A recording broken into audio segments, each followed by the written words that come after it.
A struggling janitor mocked for his wild claim, until the day the world saw the truth. What was hidden inside that abandoned Swiss bunker would change everything. Everyone thought Henry was crazy, but when the locks finally broke open, the $190 million secret left him speechless. Before we dive into this unbelievable story, make sure to subscribe, hit the like button, and turn on notifications. You won't want to miss what happens next. The man they laughed at. The fluorescent lights hummed overhead as Henry Wexler pushed his mop across the linoleum floor. It was 3:17 a.m., and the Zurich research facility was silent except for the occasional drip of a leaky faucet in the men's restroom. At 58 years old, Henry had spent the last 12 years of his life in this building, cleaning up after scientists, executives, and interns who barely glanced his way. To them, he was just a janitor, a ghost in a blue uniform who made their messes disappear before sunrise. But Henry was more than that, much more.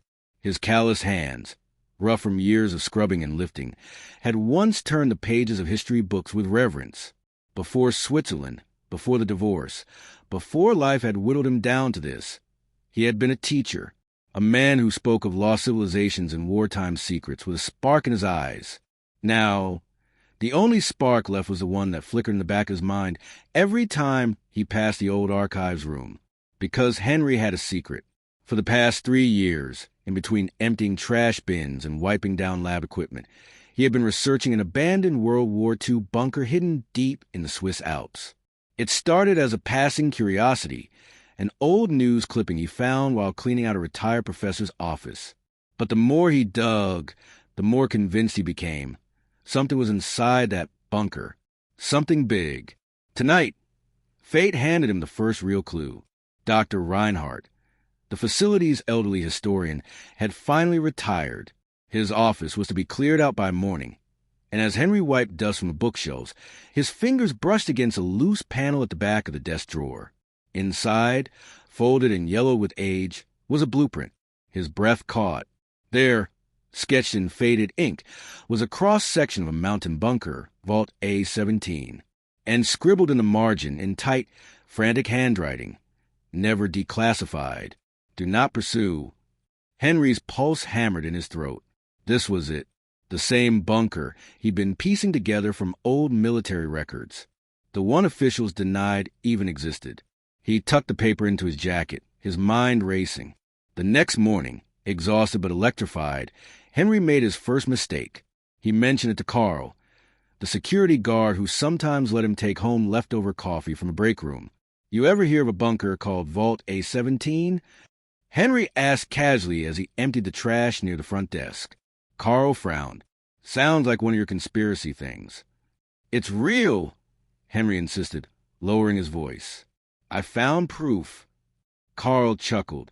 "Sure you did. Next you'll tell me there's Nazi gold in there." Henry stiffened. That was exactly what he suspected. Before he could respond, a group of lab technicians walked by, catching the tail end of the conversation. "Henry's on another treasure hunt?"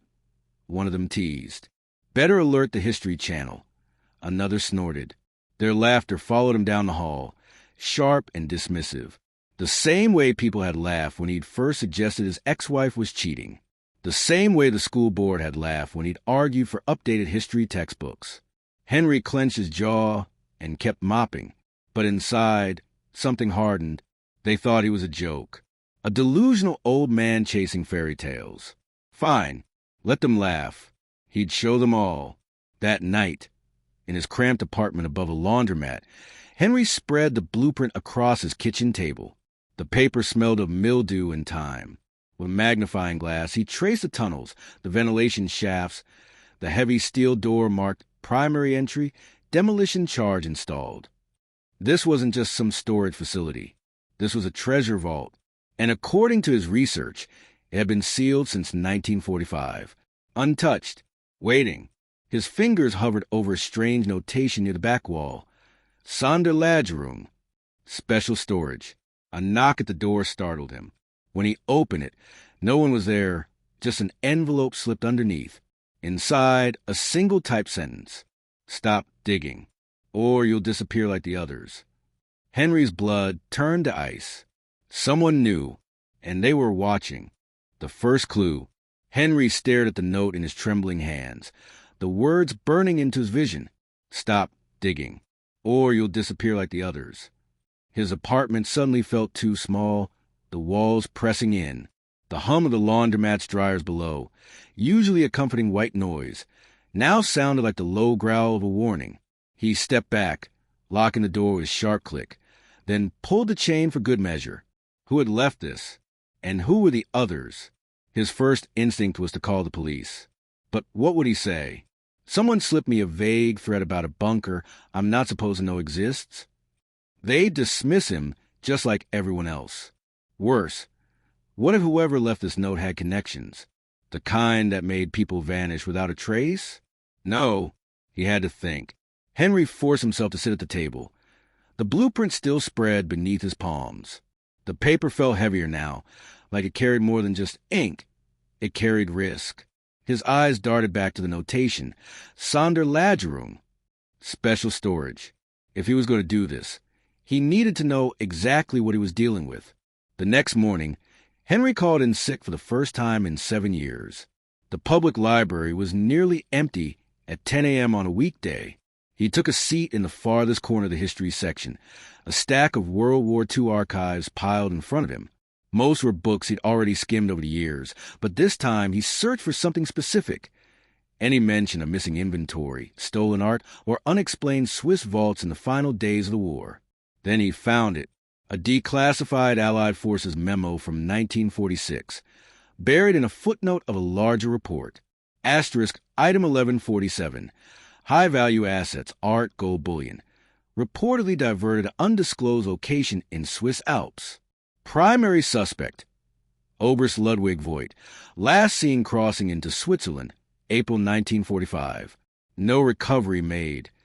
Asterisk. Henry's pulse quickened. Oberst Voigt had been a high-ranking Nazi officer in charge of cultural preservation, a polite term for looting Europe's greatest treasures. If Voigt had hidden something in that bunker, it wasn't just military supplies. It was a fortune. But how did he get it in? And why had no one recovered it? The answer came from an unexpected source, an old newspaper clipping tucked into the back of a memoir. Local guide missing after Alpine expedition, 1951. The article was brief, just 3 paragraphs. A Swiss mountaineer named Erich Braun had led a private group into the mountains near Vault A-17's suspected location. He never returned. Search teams found his backpack near a rock slide, but no body. The official report ruled it an accident. Henry's throat went dry. Disappear like the others. Was Braun one of them? That evening, Henry sat in a dimly lit cafe, nursing a coffee he didn't drink. Across from him, Marcus Richter, a former engineer who'd been fired from the research facility 2 years ago for security breaches, leaned forward with interest. "You're serious about this?" Marcus asked, his voice low. Henry slid the blueprint across the table. "I need someone who understands structural engineering, who knows how to get into places that are supposed to stay closed." Marcus studied the diagram, his fingers tracing the lines with a craftsman's appreciation. "This isn't just a bunker. It's a fortress. Look at these reinforcements. They built this to withstand bombs." He tapped the notation. "Demolition charge installed. That means the entrance is rigged. One wrong move, and the whole tunnel system could collapse." Henry swallowed. "Can be bypassed?" Marcus smirked. "Everything can be bypassed, but it won't be cheap or legal." Henry hesitated. This was the moment, the point of no return. If he walked away now, he could pretend none of this ever happened, go back to mopping floors, to being invisible. But then he remembered the note, the way his coworkers had laughed. He leaned in. "What do you need?" 3 days later, under the cover of a moonless night, Henry and Marcus stood at the base of the Alpine Trail, leading to the bunker's coordinates. The air was thin and biting, their breaths puffing in quick clouds as they adjusted their headlamps. Marcus carried a heavy duffel bag of tools, wire cutters, seismic sensors, a handheld device he called a frequency jammer to disable any electronic alarms. Henry's bag was lighter, water, a first aid kit, and the blueprint, folded carefully in a waterproof sleeve. You sure about this? Marcus asked as they started to climb. Henry didn't answer. His eyes were fixed on the shadowy outline of the mountain ahead. Somewhere in his belly was the truth. About the bunker. About the missing men. About whether he was a fool or the only one who'd ever dared to look. Then, halfway up the trail, Marcus froze. Henry! His voice was tight. Ahead, barely visible in the beam of their headlamps, was a rusted metal sign bolted into the rock. Eingang verboten. Lebensgefahr. Entry forbidden. Mortal danger. And beneath it, half buried in the dirt, a single black glove. Fresh enough that the fabric hadn't yet frayed. Someone had been here. Recently. The guardian of secrets. The glove lay in the dirt like a warning. Henry reached for it, but Marcus grabbed his wrist. Don't. His voice was barely above a whisper. If someone's watching this place, they'll know we touched it. Henry pulled back, his pulse loud in his ears. The wind howled through the mountain pass, carried with it the scent of pine and something metallic, like old blood. His headlamp flickered as he scanned the rocks above them. Was that movement near the ridge? Or just shadows playing tricks? Marcus crouched, studying the ground. Boot prints. 2, maybe 3 people. Fresh, less than a day old. He pointed to a broken twig, its sap still glistening. Henry's mouth went dry. The note hadn't been an empty threat. Someone else was after the bunker, and they were close.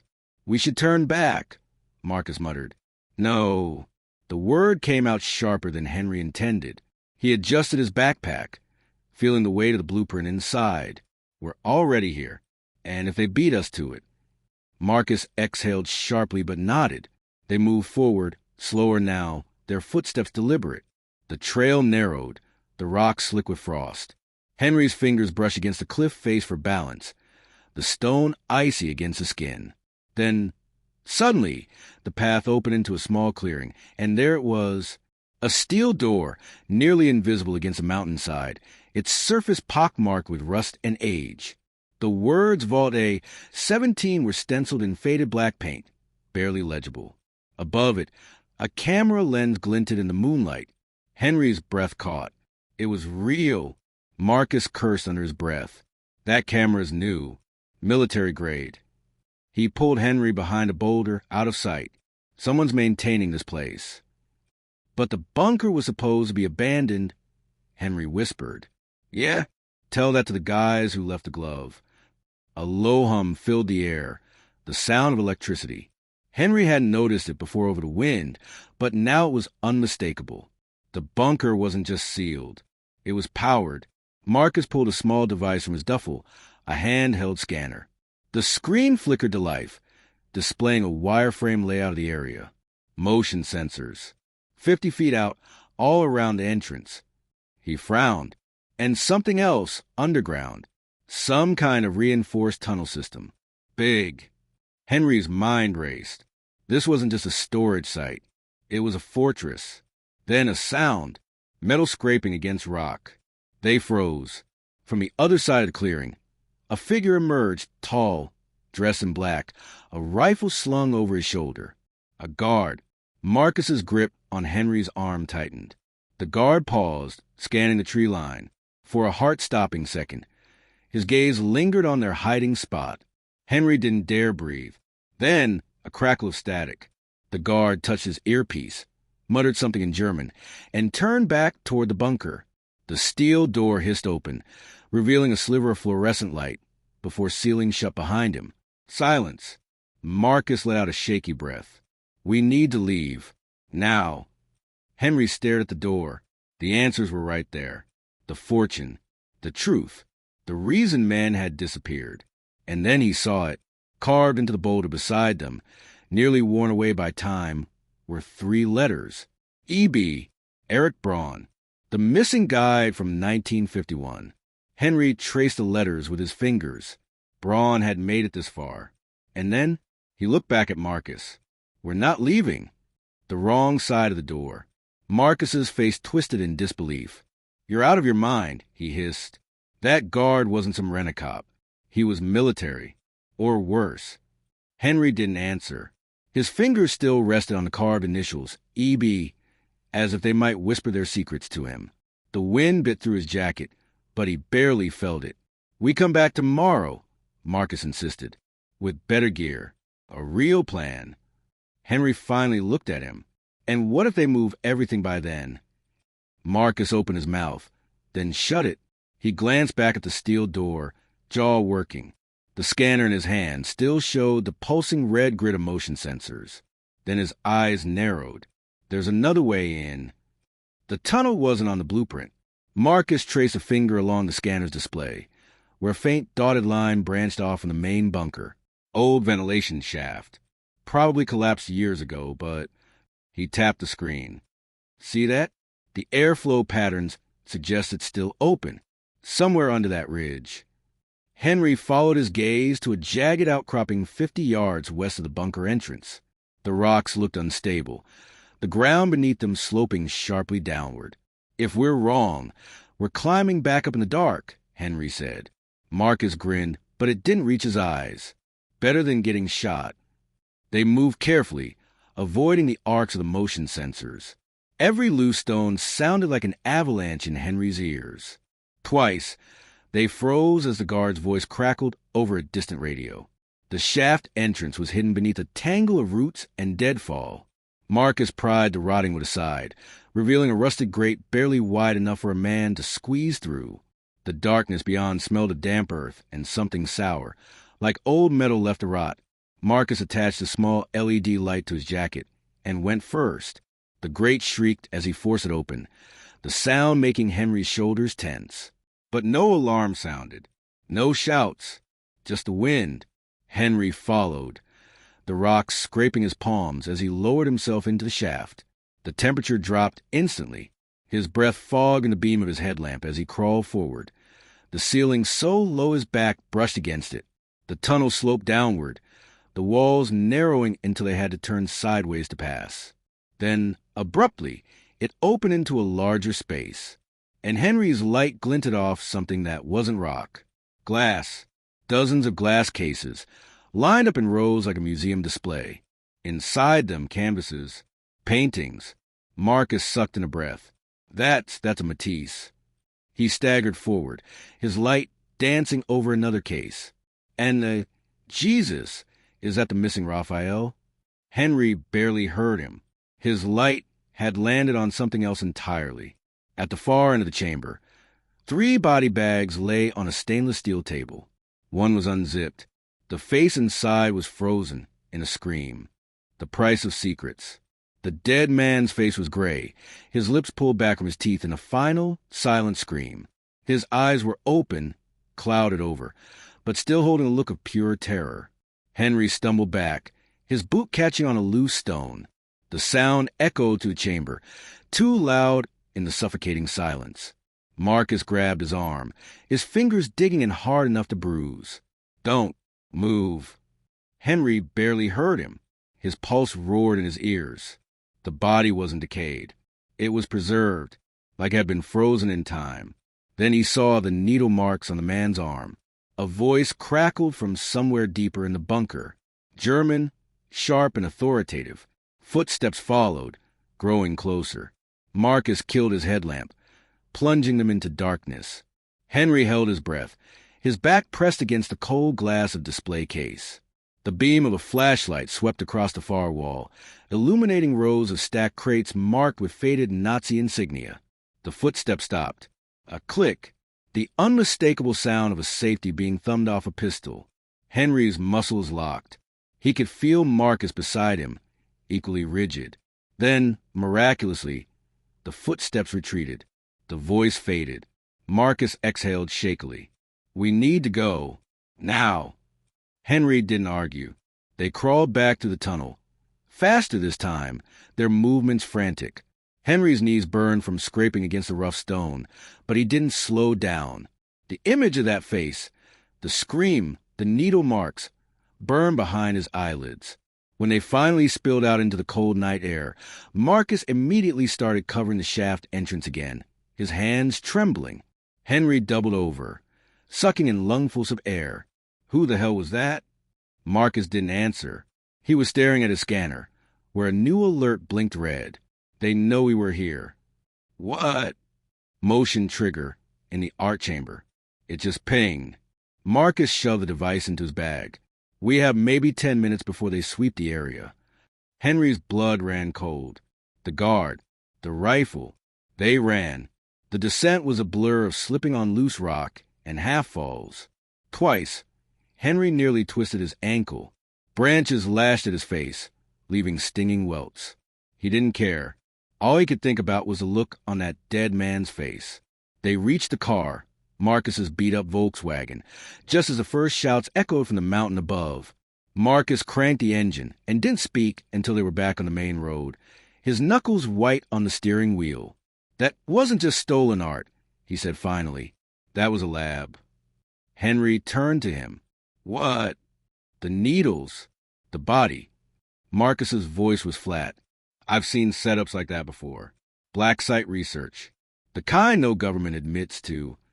Henry's stomach twisted. He thought a note slipped under his door. Disappear like the others. Now he knew what that meant. The blood-stained ledger. Rain lashed against the windshield as Marcus's Volkswagen sped through the winding Swiss backroads.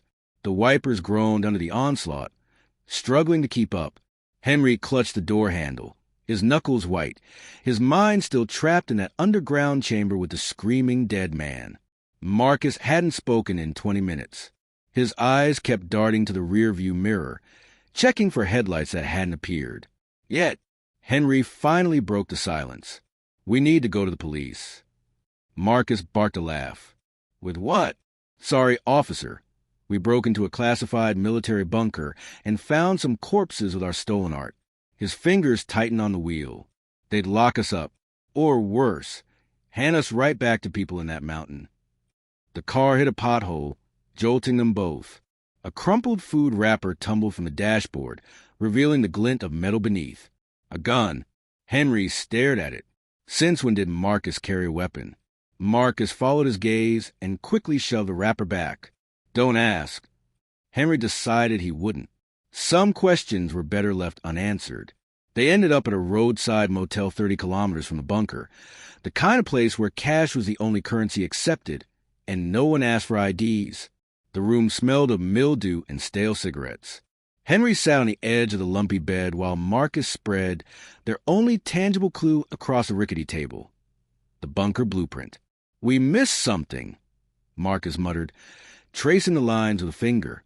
There has to be a connection between the art and the other thing.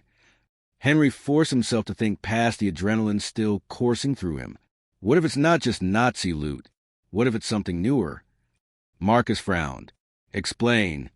Henry pulled out his phone, an ancient model with a cracked screen, and pulled up a news article from 2 years ago. Remember this? The headline blared. Swiss bank heist. Priceless art stolen in daring raid. Marcus skimmed it. The Zurich gallery theft. They never recovered the pieces. His eyes flicked back to Henry. You think those were the paintings we saw? Some of them, maybe. Henry zoomed in on a subheading. But look, the gallery's director was found dead a week later. Apparent suicide. Needle marks on his arm. The room went very still. Marcus exhaled slowly. So it's not just history. It's ongoing. A thud from the adjacent room made them both jump. Footsteps. A man's voice, too muffled to decipher. Henry found himself holding his breath until the sounds faded. Marcus folded the blueprint with deliberate slowness. We can't stay here. They'll track us. Who's they, Marcus? Henry's voice cracked. Nazis? Government? Some black market syndicate. Marcus didn't answer. Instead, he flipped the blueprint over, revealing a series of handwritten numbers on the back. Something Henry had missed entirely. Coordinates. And a single name, Vogel. The ghost of Vogel. The name Vogel burned in Henry's mind like a brand. He pressed his palm against the motel room's fogged-up window, watching the rain distort the neon sign outside into bleeding streaks of red. Somewhere in this storm, answers waited. And predators. Marcus had been silent for 10 minutes, staring at the coordinates on the blueprint as if they might rearrange themselves into sense.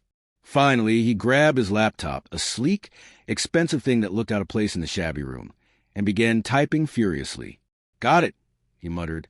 Henry moved to look over his shoulder. The screen showed a satellite map of a small alpine village called Unterdorf. A single property was highlighted, a crumbling estate tucked against a mountainside.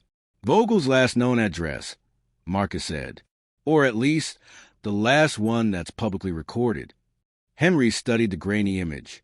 The house looked abandoned, its roof sagging, its gardens overgrown. But something about it made his skin prickle. "How far?" 2 hours. "If we leave now, we can get there by dawn." Marcus shut the laptop with a snap. "But we need to be smart about this. If Vogel's connected to that bunker, he won't be welcoming visitors." Henry thought of the body on the steel table. The needle marks. "You think he's still alive?" Marcus's smile was grim. Only one way to find out. The drive was a nightmare of switchbacks and near-zero visibility. Marcus drove with tense precision, his eyes constantly flicking to the mirrors. Henry kept watch out the passenger window, half expecting to see headlights materialize behind them. As they climbed higher, the rain turned to sleet. The car's heater struggled against the creeping cold. "You never told me how you got fired from the research facility," Henry said suddenly. Marcus's grip on the wheel tightened. "And you never told me why a janitor was so obsessed with a Nazi bunker." Silence settled between them, heavy with unspoken truths. Unterdorf was little more than a cluster of houses clinging to the mountainside. They parked a kilometer outside the village and continued on foot, their boots crunching on frost-hardened ground. Dawn painted the sky in pale streaks, doing little to warm the air. The Vogel estate loomed ahead, its gates rusted open. The property was eerily still. No birds, no rustling leaves. Just the wind whistling through broken shutters. Henry's breath fogged in front of him as they approached the front door. The wood was rotten, the lock long since broken. He pushed it open, the hinges screaming like a wounded animal. The stench hit them first. Mildew, rot, and beneath it, something sweetly chemical. Marcus flicked on his flashlight. The beam revealed a hallway choked with cobwebs, the floorboards sagging dangerously. But it was the walls that made Henry's stomach drop. They were covered in photographs. Hundreds of them. Black and white images of men in lab coats standing beside steel tables.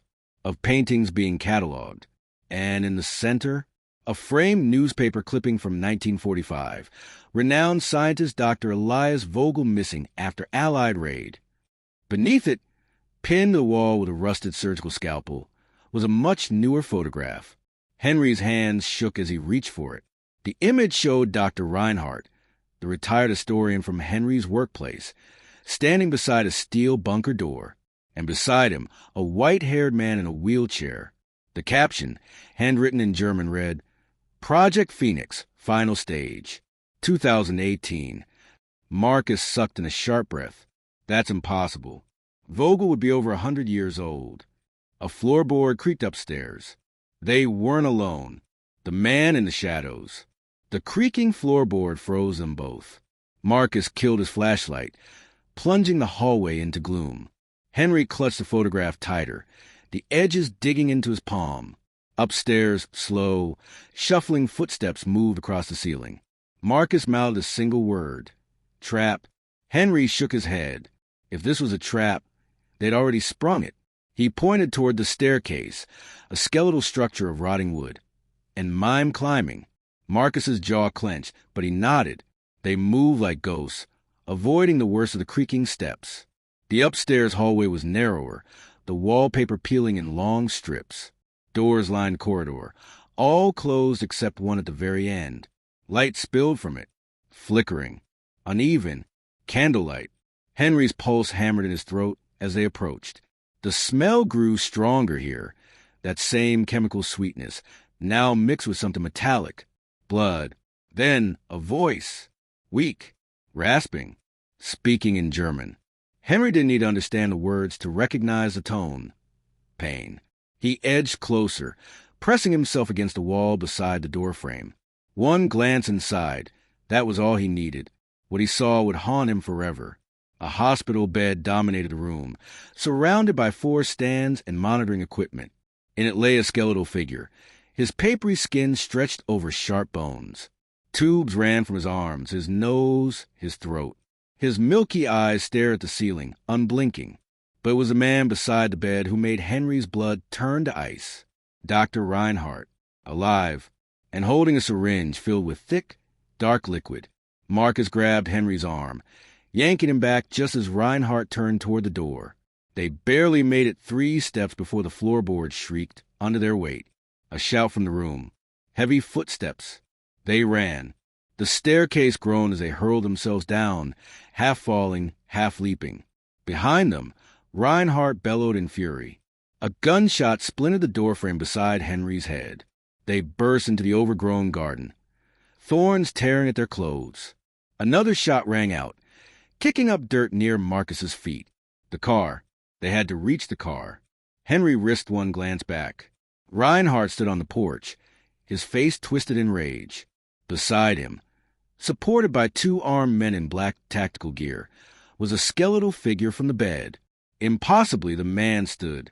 Impossibly, his milky eyes locked onto Henry's. And then he spoke, a whisper that carried like a shout. You should not have come, Herr Wexler. He knew Henry's name. The devil's bargain. The skeletal man's voice chased Henry all the way to the car. You should not have come. That rasping whisper, somehow cutting through the wind and the gunshots. Marcus fishtailed the Volkswagen onto the main road, the tires spitting gravel. Henry gripped the dashboard, his mind racing. How the hell did he know my name? Marcus didn't answer. His knuckles were white on the wheel, his eyes locked on the rear-view mirror. The estate shrank behind them, but neither of them believed they were safe. Henry twisted in his seat. No headlights followed. Not yet. Marcus finally spoke through gritted teeth. Reinhardt recognized you. Must have told him. Henry shook his head. He wasn't even looking at me when that thing said my name. That thing. Neither of them wanted to admit what they'd seen. A man who should be dead, who had to be over 100 years old. Standing. Speaking.